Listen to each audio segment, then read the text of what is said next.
அன்பான சகோதர சகோதரிகளுக்கு அஸ்ஸலாமு அலைக்கும் வரஹ்மத்துல்லாஹி வபரகாத்துஹு. இன்று வியாழக்கிழமை இரவு, நாளை வெள்ளிக்கிழமை. சாதாரணமாக நமக்கு இது ஒரு நாள், ஆனால் அல்லாஹுவிடத்தில், வானவர்களிடத்தில் இது வெறும் நாள் அல்ல, இது நாட்களின் தலைவர், சையதுல் ஐயாம். இந்த ஒரு இரவை, இந்த ஒரு நாளை நீங்கள் சரியாக பயன்படுத்தினால் உங்கள் ஒரு வார பாவங்களும் மன்னிக்கப்படும், உங்கள் துஆக்கள் நிராகரிக்கப்படாமல் ஏற்றுக்கொள்ளப்படும். சுப்ஹானல்லாஹ்.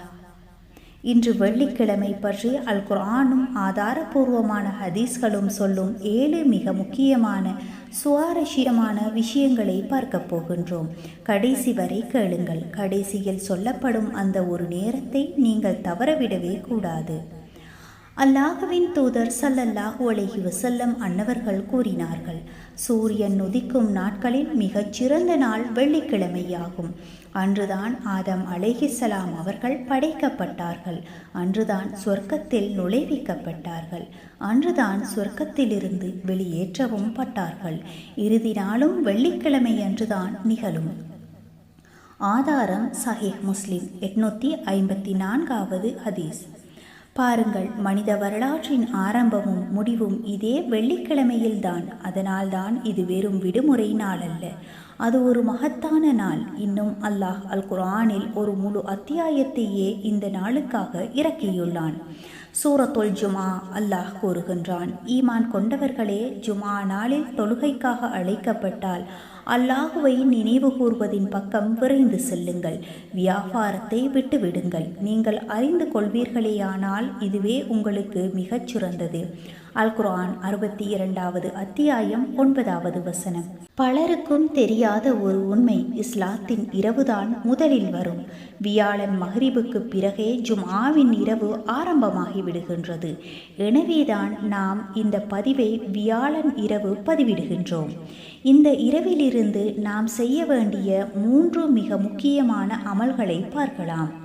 நபிகள் நாயகம் ஸல்லல்லாஹு அலைஹி வஸல்லம் அன்னவர்கள் கூறினார்கள், உங்கள் நாட்களில் மிகச் சிறந்தது வெள்ளிக்கிழமை. எனவே அன்று என் மீது அதிகம் ஸலவாத்து கூறுங்கள், உங்கள் ஸலவாத்து என்னிடம் எடுத்து காட்டப்படும். ஆதாரம் அபூதாவுத் 1047வது ஹதீஸ். ஒருமுறை நீங்கள் ஸலவாத்து சொன்னால் அல்லாஹ் உங்கள் மீது 10 முறை அருள் புரிகின்றான்.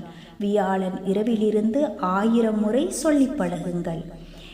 இது வெள்ளிக்கிழமையின் பாதுகாப்பு கவசம். சூரத்துல் கஹஃப். நபிகள் நாயகம் ஸல்லல்லாஹு அலைஹி வஸல்லம் அன்னவர்கள் கூறினார்கள், யார் வெள்ளிக்கிழமை அன்று சூரத்துல் கஹஃப் ஓதுகின்றாரோ அவருக்கு 2 ஜும்ஆக்களுக்கு இடையில் ஒளி பிரகாசிக்கும். மற்றொரு அறிவிப்பில் தஜ்ஜாலின் குழப்பத்திலிருந்து பாதுகாக்கப்படுவார் என்றும் வந்துள்ளது. ஆதாரம் ஹாக்கிம் பைஹகி. முழுமையாக ஓத முடியவில்லையா, முதல் 10 வசனங்களையாவது ஓதுங்கள். அதுவும் முடியவில்லையா, கடைசி 10 வசனங்களையாவது ஓதுங்கள். வெள்ளிக்கிழமை குளிப்பது ஒவ்வொரு பருவ வயதை அடைந்தவர் மீதும் வாஜிப், நெருக்கமான சுன்னத்தாகும். ஆதாரம் புகாரி 877வது ஹதீஸ்.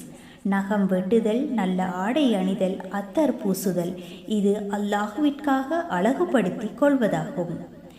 இதுதான் இந்த வீடியோவின் மிக முக்கியமான பகுதியாகும். வெள்ளிக்கிழமையில் ஒரு நேரம் இருக்கின்றது. அந்த நேரத்தில் கேட்கப்படும் எந்த துஆவும் நிராகரிக்கப்படுவதில்லை. நபிகள் நாயகம் ஸல்லல்லாஹு அலைஹி வஸல்லம் அன்னவர்கள் வெள்ளிக்கிழமை பற்றி குறிப்பிடும் போது அதில் ஒரு நேரம் இருக்கின்றது. அந்த நேரத்தில் ஒரு முஸ்லிமான அடியான் அல்லாஹுவிடம் எதை கேட்டாலும் அல்லாஹ் அதை அவனுக்கு கொடுக்காமல் இருப்பதில்லை என்று கூறி தன் கையால் அது மிக குறுகிய நேரம் என்று சைகை செய்தார்கள். ஆதாரம் புகாரி 935வது ஹதீஸ். ஆதாரம் முஸ்லிம் 852வது ஹதீஸ். அது எந்த நேரம்? பெரும்பாலான அறிஞர்களின் கருத்துப்படி 2 நேரங்கள். முதலாவது, இமாம் மிம்பரில் அமர்ந்ததிலிருந்து தொழுகை முடியும் வரை உள்ள நேரமாகும். இரண்டாவது, மிக உறுதியான கருத்தும் இதுவாகும், அசர் தொழுகைக்கு பின் மகரிப் வரையுள்ள கடைசி நேரமாகும். எனவே நாளை அசருக்கு பின் உங்கள் தொழுகை விரிப்பில் அமர்ந்து உங்கள் உள்ளத்தில் உள்ள அனைத்தையும் அல்லாஹ்விடம் கேளுங்கள், அழுது கேளுங்கள். அந்த நேரத்தை தவறவிடாதீர்கள். என் அருமை சகோதர சகோதரிகளே, வெள்ளிக்கிழமை என்பது ஒரு பெருநாள் என்று நபிகள் நாயகம் ஸல்லல்லாஹு அலைஹி வஸல்லம் அன்னவர்கள் கூறினார்கள். அல்லாஹ் இந்த நாளை முஸ்லிம்களுக்குரிய பெருநாளாக ஆக்கியுள்ளான். ஆதாரம் இப்னு மாஜா 1088வது ஹதீஸ்.